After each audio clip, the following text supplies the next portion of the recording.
Salamat sa Diyos! Sa tulong niya ay patuloy ang paglago ng iglesia. Uy! Ang galing mo talaga! Pahong ka na riyan. Malapit na ang ating pamamanata. Ganyan, Peles, ha? Lagi kang magdarasal sa Panginoong Diyos at Birheng Maria. Kung papayag ka pa siya, isasama ko si Peles at doon na siya sa Maynila pag-aralin. Doon sa aking destino ngayon sa Santa Cruz. Maaari po bang may ramat mabasa ang inyong Biblia?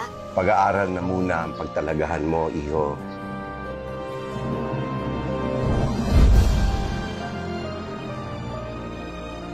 Pinatawag ko na ang Among Mariano para mabigyan siya ng sakramento. Pagpaumanin po ninyo, huwag niyo na pong bigyan ng sakramento ang nanay. Ano nang balak mo, Peles? At paano mo silang palalakihin, Aber? Tama na ang isa sa atin ang nahiwalay sa Inang Santa Iglesia. Magandang umaga po. Pastor Felix? Hihingi po sana ako ng pahintulot. Makadalo ako sa inyong anak. Bakit naman pong hindi?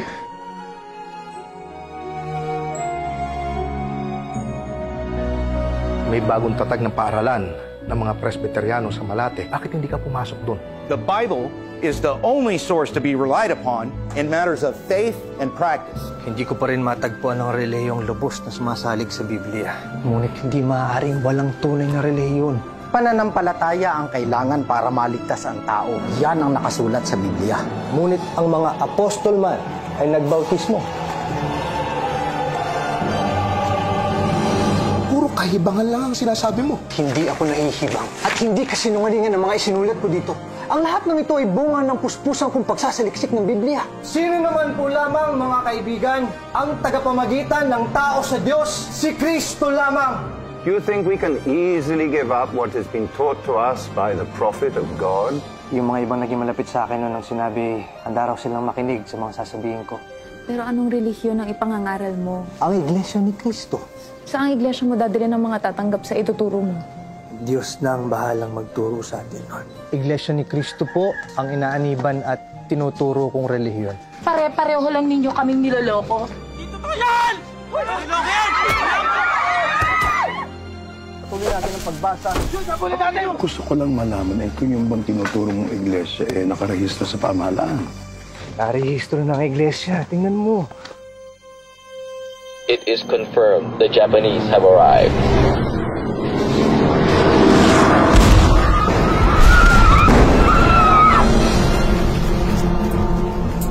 Ang pagbubuo ng isang samahan ng lahat ng Evangelical Church sa Pilipinas para posible paghihiran sa inyo bilang opisyal ng plano. May iba pang higit ang kakayahan.